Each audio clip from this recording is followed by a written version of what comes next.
Hoje eu vou contar a história de quando eu morei numa caverna, no sul da Índia.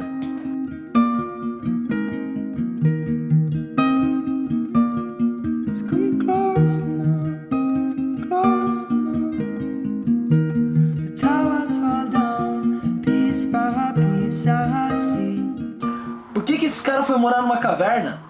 Cara, pra ser sincero, essa é uma pergunta que eu não sei responder muito bem até hoje. Mas em algum momento da minha viagem eu tava com a pira de morar numa caverna. Talvez porque eu tenha lido a história de grandes mestres que encontraram a realização passando um mês, 40 dias dentro de uma caverna em meditação. É dito que até mesmo Jesus passou 40 dias meditando. E aí eu pensei, então é fácil, é só chegar lá, ficar 40 dias sem fazer nada, jogando baralho, que o problema da realização tá resolvido. Acho que eu saí de lá pior do que eu entrei. E eu passei meses procurando uma caverna. Em Rishikesh, em Dharamshala. Só que é muito perigoso, porque o campo espiritual ele é muito subjetivo. Você está buscando uma coisa que você não sabe muito bem o que é. E aí quando aparece qualquer pessoa que parece ter certeza sobre qualquer coisa, fica fácil de te enganar. Todos os anos na Índia tem casos e mais casos de buscadores espirituais que simplesmente somem, desaparecem. Mas aí o Moody, que foi um mestre com quem eu fiz retiro em Portugal, falou de uma montanha sagrada no sul da Índia, Arunachala, uma das 5 montanhas sagradas de Shiva, que era a montanha onde viveu o mestre dele, Sri Ramana.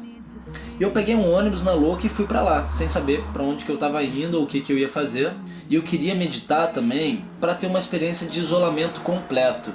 Porque ainda que você faça retiro, você está em contato com outras pessoas. E quando você se vê isolado por completo, você se vê obrigado a encarar suas próprias imperfeições.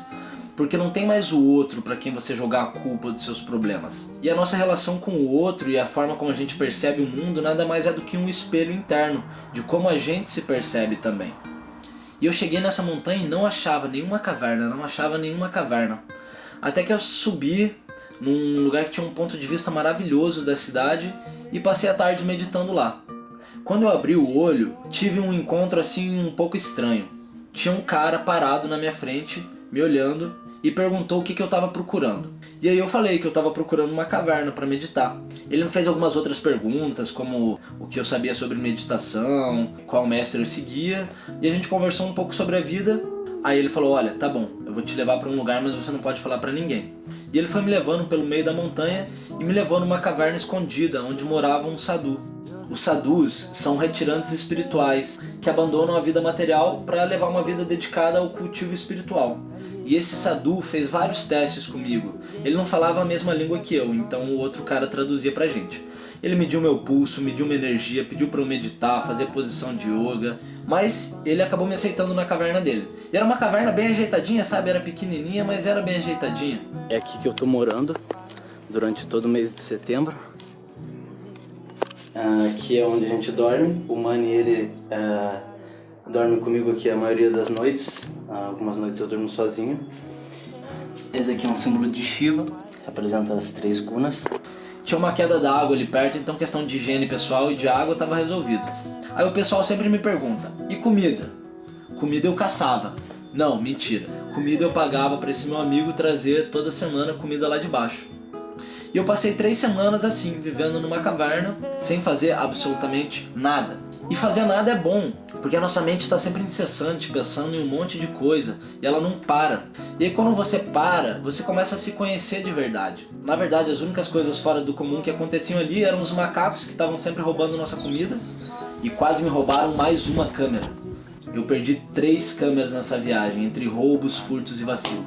Se eu perdesse mais uma para os macacos, eu ia me achar muito perdedor. E também teve uma outra noite que o Mani, meu colega de caverna, resolveu acender uma fogueira dentro da caverna, não sei se era para espantar os insetos ou sei lá o que, e acabou quase carbonizando a gente. Eu gosto muito da simbologia da caverna pela questão da gente adentrar as nossas próprias sombras, conhecer elas, entender que elas também fazem parte daquilo que você é, e que se você negar o seu sofrimento, o seu lado sombrio, você vai se sentir incompleto. Você tem que entender, ouvir, adentrar, acolher e aí sim transformar as suas sombras em algo positivo. Isso é liberdade.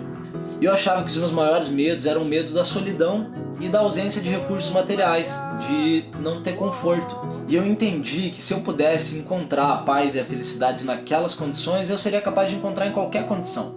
De fato, você percebe que você é capaz de ser feliz, seja numa caverna, seja num centro urbano, seja onde for. E no final das contas, eu compreendi que os meus maiores medos não eram da solidão nem da ausência de recursos materiais, mas sim de passar uma existência morna, sem correr atrás daquilo que faz minha alma vibrar, que faz meu olho brilhar. E no final das contas, eu acho que eu deixei a caverna até melhor do que estava. A gente fez umas reforminhas lá na caverna, foi bem legal. Mas eu digo que se você quer ter uma experiência de autoconhecimento, de adentrar a si próprio, de se conhecer e entender a sua verdadeira natureza, cara, não é preciso ir pra nenhuma caverna não. Você pode fazer isso em qualquer lugar, inclusive até no meio de uma multidão. E esse é o objetivo, você ser capaz de encontrar paz até no meio de um terremoto. E se você deseja saber um pouco mais sobre autoconhecimento, meditação, como adentrar a si mesmo, fica tranquilo que a gente vai gravar um vídeo só falando sobre isso. Mas isso fica para outro dia. Então se você gostou desse vídeo, dessa história, ou quer saber um pouco mais sobre as tradições místicas ou sobre o mundão aí, se inscreve aqui no canal que a gente vai soltando vídeo e você vai conhecendo um pouco mais sobre a jornada e também desenvolvendo a sua própria jornada. Yes, I know it's gonna dissipate my heart.